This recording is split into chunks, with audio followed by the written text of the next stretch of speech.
Olá, meus queridos irmãos da Venerável Ordem Terceira do Carmo e a todos que me assistem. Hoje nós vamos falar sobre a reflexão, né? Então, é um tema muito importante, a gente ouve falar bastante e é indispensável dentro do tema da vida intelectual. Então, nós já falamos antes da atenção, né? Que era o segundo ponto positivo, aliás, o segundo ponto no qual nós temos que investir para o desenvolvimento de uma vida moral coerente com a vida intelectual. Então, se vocês lembrarem, os dois primeiros eram negativos, né? Que eram a surmenagem, que é o estudar as coisas sem estar preparado, muita coisa de uma vez só, ou a violência intelectual, que é você estudar sem gostar daquele tema, simplesmente por obrigação, ou porque você está querendo alcançar um posto social ou religioso, seja o que for.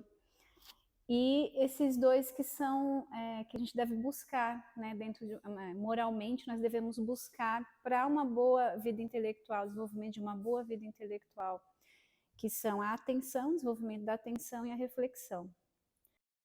Na aula que nós terminamos falando da atenção, depois da aula sobre atenção, nós fizemos uma pausa para aprofundar um pouquinho mais sobre a importância do silêncio, né? Então, a atenção, o silêncio, o recolhimento, tudo isso são coisas que vão agregando para que você chegue a um processo de reflexão, que é o que nós vamos falar um pouquinho mais hoje.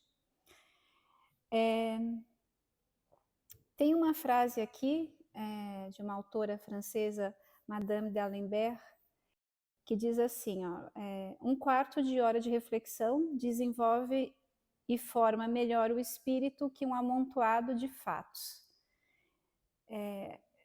Isso a igreja fala também, né? Os santos falam muito disso, que se você reservar pelo menos 15 minutos do seu dia, né, para que você se detenha no processo de meditação, pensar profundamente, refletir, isso vai valer muito mais do que você absorver muita informação, né? Então você vê que ele está reforçando coisas que já disse antes.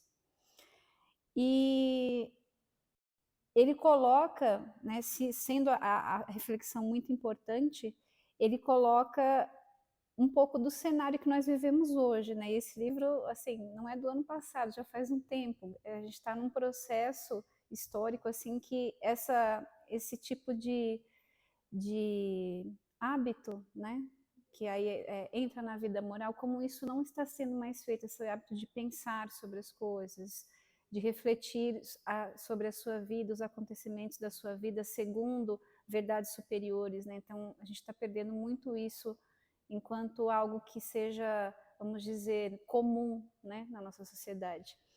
Então ele já coloca assim que, apesar de ser muito importante a reflexão, a maioria das pessoas nunca refletem, né? Daí ele fala assim, a maior parte dos homens e das mulheres são bonecos movidos pelos cordéis dos seus desejos, quando não são, pelo meio que os rodeia.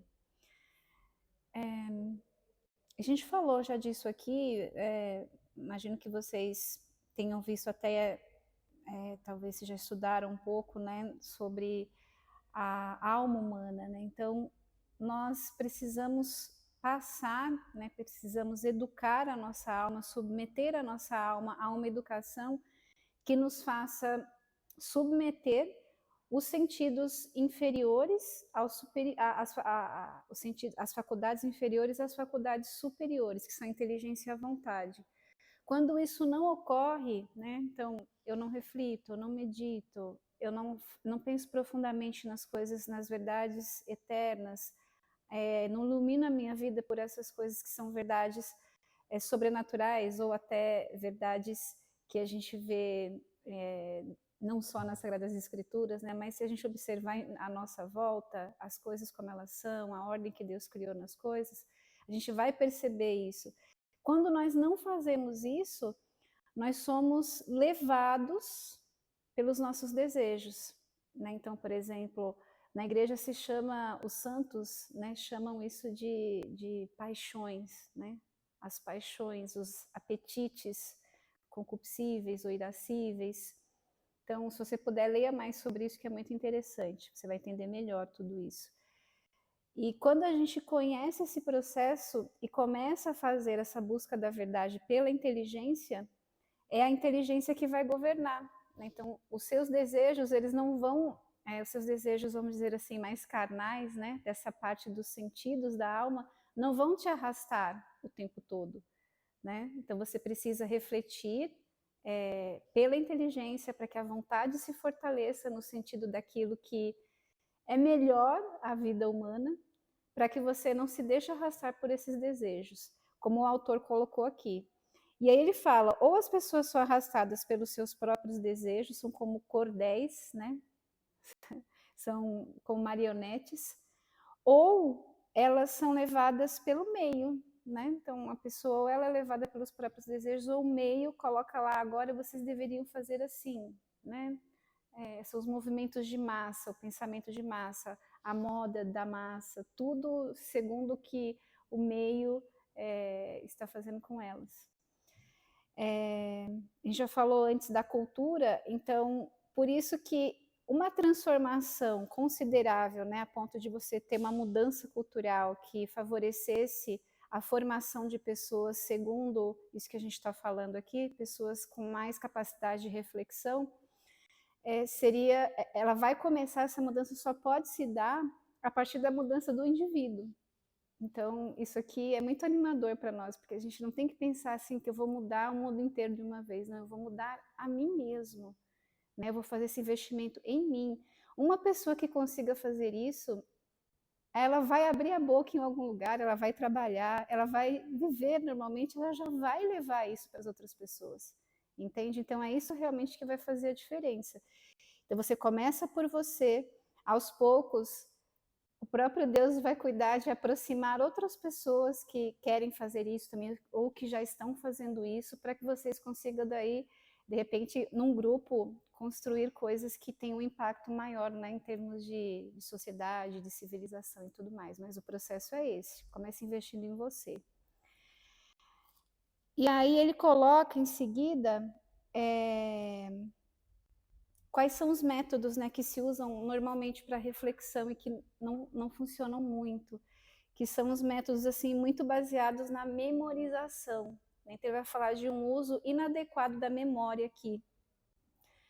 E aí ele volta a falar assim que a pessoa que faz isso cai naquele pedantismo, né? Então o que é o pedantismo? É você se arrogar de um conhecimento que na verdade você não conhece bem, você não vive segundo aquilo, mas você memorizou algumas palavras, né? Memorizou um jeito de ser e até você parece que dominou aquilo, mas no fundo você não vive aquilo, não é uma verdade que realmente conduz a sua inteligência, que guia a sua vontade, que arrasta o seu coração. Seu coração às vezes é arrastado por outras coisas, mas você diz tudo aquilo que é bonito.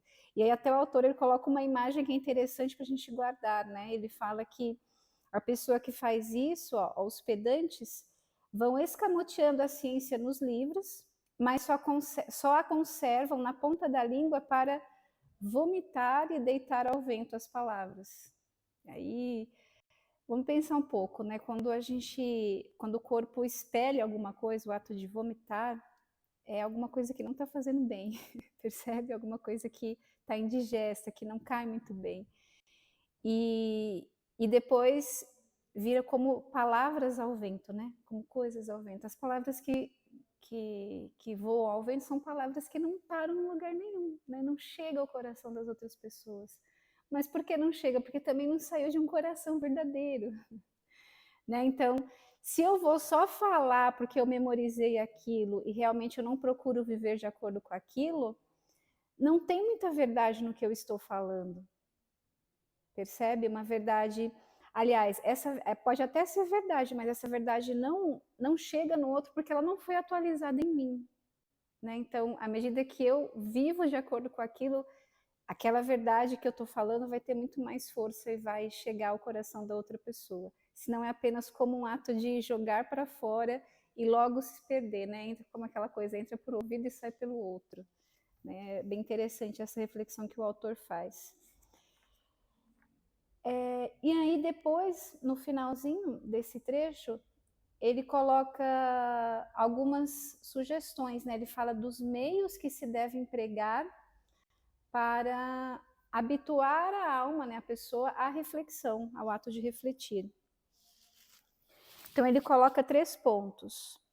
O primeiro, ele diz o seguinte, olha só, é preciso estar tanto quanto possível na presença das coisas e incitar o espírito de trabalho. Isso tem muito a ver com o que o professor Olavo falava, né? Esse texto aqui eu vou citar bastante ele, porque está muito relacionado. Então, ele falava que o conhecimento verdadeiro ele se dá na presença das coisas. Né? Você vai realmente conhecer aquela coisa se você, com a sua presença, com a sua alma, com o seu coração, você se coloca diante daquela coisa, um objeto ou uma pessoa, e você realmente quer observá-la. Né? Você quer ver o que ela tem, o que ela fala, se for uma pessoa, qual a história dela, se interessar verdadeiramente por aquela pessoa.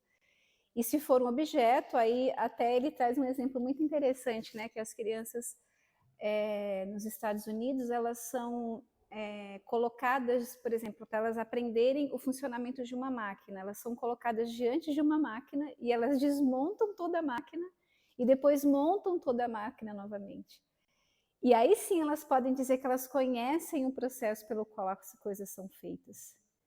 E isso aqui é filosofia pura, né? É você realmente observar a realidade como ela é, criar uma forma na sua cabeça do que ela é, e daí passar a viver de acordo com aquilo, né? Isso é conhecer as coisas profundamente.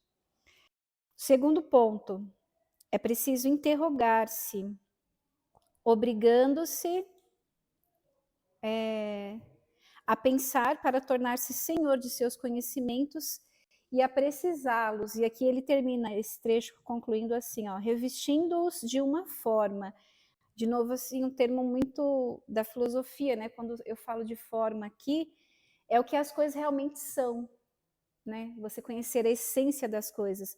Então, de imediato, se você vira alguma coisa ou uma pessoa, ou né, você está estudando um objeto, você está lendo um texto, de imediato você olha aquilo, você não sabe bem o que é aquilo, mas se você começa a fazer esse processo de se interrogar diante das pistas que você tem, buscar mais a fundo o significado, como que aquela coisa foi feita, para que serve, se for numa máquina, por exemplo, para que serve aquela pecinha.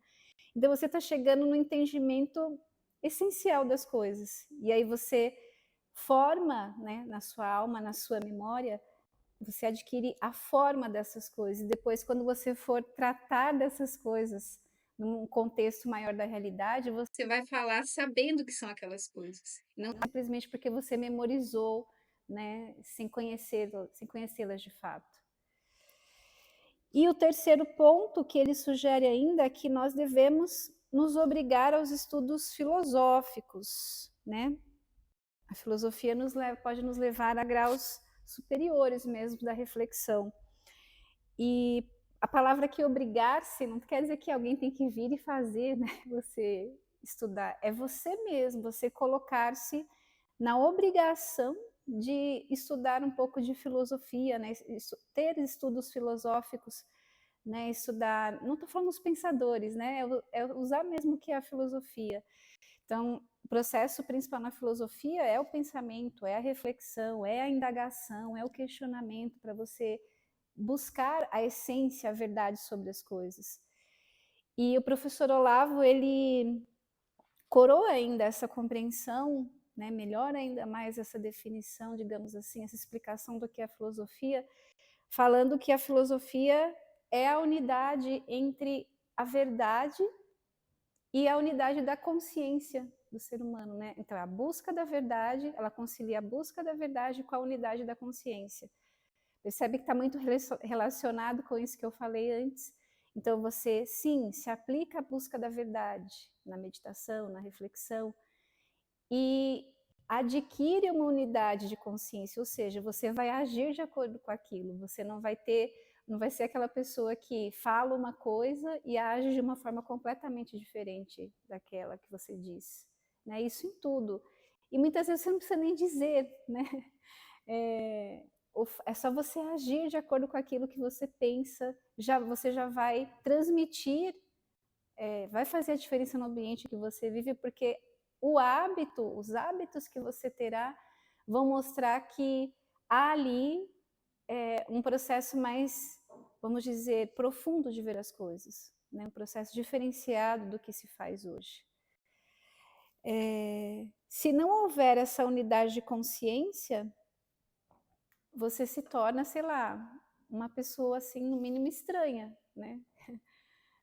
Então, aquela intelectualidade, vamos dizer, que é uma casca, né? Mas quando você quebra essa casca, não tem nada assim verdadeiro por trás dela. Então, é muito necessário assim, uma sinceridade profunda nesse processo, uma busca sincera da verdade das coisas, da essência das coisas, e uma unidade de consciência, né? Então, essas 3 sugestões aqui, né, que o autor termina falando no processo de reflexão, se você aplicar, claro que no começo, vamos dizer, talvez não seja fácil, mas se você realmente resolver aplicar isso, você vai conseguir um bom desenvolvimento aí nos teus estudos e aos poucos conseguir cultivar uma vida intelectual cada vez mais profunda, mais verdadeira, e com isso desenvolver essa parte mais íntima tua, né? Que nós falamos aqui, essa sequência que nós estamos falando, é exatamente o que é importante para o desenvolvimento do espírito. Então, os 2 fatores que são indispensáveis, a atenção e a reflexão. Tá bom? Então, nós já estamos quase concluindo essa parte das condições morais, né? Vamos falar ainda do juízo na próxima aula e depois continuamos com outras coisas. Então, meus queridos, fiquem com Deus e a Virgem Maria. Espero que esse conteúdo de hoje seja bem aproveitado por todos, tá bom? E nos vemos na próxima aula, se Deus quiser. Salve Maria!